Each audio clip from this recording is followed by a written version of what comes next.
Yeah, obviously Team Liquid isn't able to do the research here, but I got to check the rune pages that the guys have gone with. It, to me, says Ryze mid lane, Ekko top. Okay. I think that's what they're going to end up going with, but they do have the option of switching and also changing rune pages in the last few seconds. We want to know how you think the series is going to play out through the day. Stay connected on Twitter with the hashtag CLG win or the hashtag TL win. Right, but at the same time, Huhi could have played Ekko into that mid lane and had a favorable matchup. True. They've chosen to do this. That's a good start. Maybe they burn a summoner. That's one way to feel real good about your lane. You go aggressive, and then they counter you. Xmithie trying to go for it. Oh. Phoenix on the fast foot, though. Oh, my God. He doesn't flash. He just knew he was going to dodge the spear. That's how much confidence. Because if that spear lands even after he flashes, Xmithie could get the execute, no problem. Worth, since he dodged it, but that was a risky play to not expend flash. TL, they're going to have to adapt a little bit here because this is a different style from them. Yeah, well, speaking of stylistic plays, Darshan is in trouble. Wrapped around there, just walked all the way around. Yeah, that was actually fairly poor positioning by Darshan. It was also a lapse in ward coverage from CLG. Darshan's actually been running Lourlo around the map, and he's been clearing the wave, going to the other side. Lourlo froze top side, so they knew that Darshan was no longer going to stay in that top lane. He goes down to the bottom, and then they cut him off as soon as he crosses that halfway point. Like, it became pretty disgusting, so Dardoch usually has it in him to make those plays, try to go all-star. Xmithie blocking Matt's RQ. That was a block recall. Yep. Oh, And TP though, there they go. The TP was stopped. Hold on it, Darshan's face call side. comes out. It's Matt and Phoenix that get hit up. Whoa, they split right at the beginning. That gives Phoenix the distortion to go for Aphoromoo. Huhi from behind. But they turn off Huhi. He is Ryze. That's not the Ekko. Just remember, he's going to be out of this one. He's not going to make any huge plays on that. Remember, the route not as long, and they can't get anybody locked down. All right, our observers were having a premonition. That was a blocked teleport in with an attempted double TP play from CLG. So now, since the double TP didn't work, the initiation wasn't as clean as they would have liked, and we saw the disengage and poor engage in action right there. With Lourlo still having TP, that's probably not going to be able to be taken down quickly enough. They do have Blade, and they can rend it. Yeah, they can rend it, so they're getting the stacks up very quickly. Rend will be about 2,000, so if that Baron gets below 2,000, they can secure it. It's at 4,000 right now, and Team Liquid's still not there. TP in from Lourlo. He wants to eject him. Oh, it's rended on the way out. They say thank you very much and bye-bye.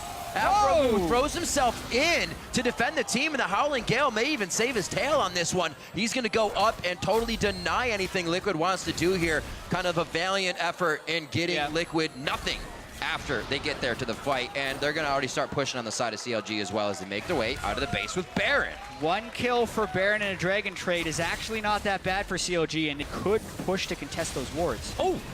That's a big stun. Chrono break, back. It's going to be a push on the other side, though. Yeah, mid lane's getting pushed. Stixxay taking it down, Piglet.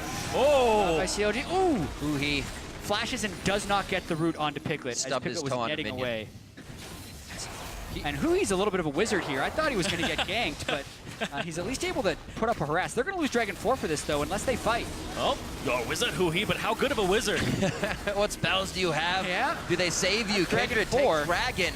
And EL looks to get into a fight here. Aphoromoo there for the super save. Storm Shield. Monsoon goes out, but it's not going to be enough. And Liquid's actually been forced into a fight they only wanted for a little bit here. Matt's very low. Piglet doing damage from over the wall. Piglet with a triple. Looking for a quadra here. And it's going to be another one as he picks up Darshan. Piglet with a quadra kill.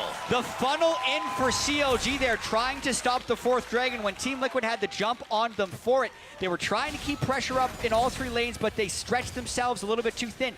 And we're 30 minutes in here, and these are substantial death timers, and a Caitlyn who pushes very quickly. This is at least the inhibitor, guys. Yeah, exactly. It's going to go at least to this inhibitor. They'll get the turret right here. They have a cannon minion in this wave. And looking back at that fight, it turned into a 1-by-1-by-1. It was the trickle in. It's that solo queue. Oh man, we're walking in 1-by-1. It's a different Piglet than what we saw last year, where if things weren't going his way, he wasn't getting those kills, he would tilt a little bit, but now, more focus here. Oh, it's so low! With that caster minions? They're going to be able to back Darshan's out on ultimate's that down one. now, so they can just get it. Right here, Liquid giving Counterlogic Gaming a taste of their own medicine. We'll have to immediately Those try and stop traps. this one. Here's Phoenix the on the teleport. side. And the traps. Darshan goes right in on a trap. Good distortion in. Stixxay very low. He's got to be forced out. Huhi gets exhausted as soon as he hits the fight. Dardoch and Lourlo are low in the front in the respite. How can they get out? It's going to be the ult from Lourlo. It puts just enough members in front of them to secure the kill. And now they're on to Huhi. He's trying to dodge cupcakes left and right. The health bars are dropping. And here comes Fenix once again. The double distortion is up. And there goes Counter Logic Gaming. That fight was so good from Team Liquid. They pulled off all of their spells just the way you would want to. Lourlo, the MVP in that fight, with the Poppy ultimate at exactly the right time. CLG tries to re-engage, they get aced, and they lose the game. Lourlo, rookie of this team as well. This guy just stopped and turned that fight on its head, giving TL this win. Came in, was having a bit of difficulty in the split for himself. The whole team came together. We're now seeing the culmination of all that work here in the playoffs, and they are going to take game 1 of the series against Counter Logic Gaming.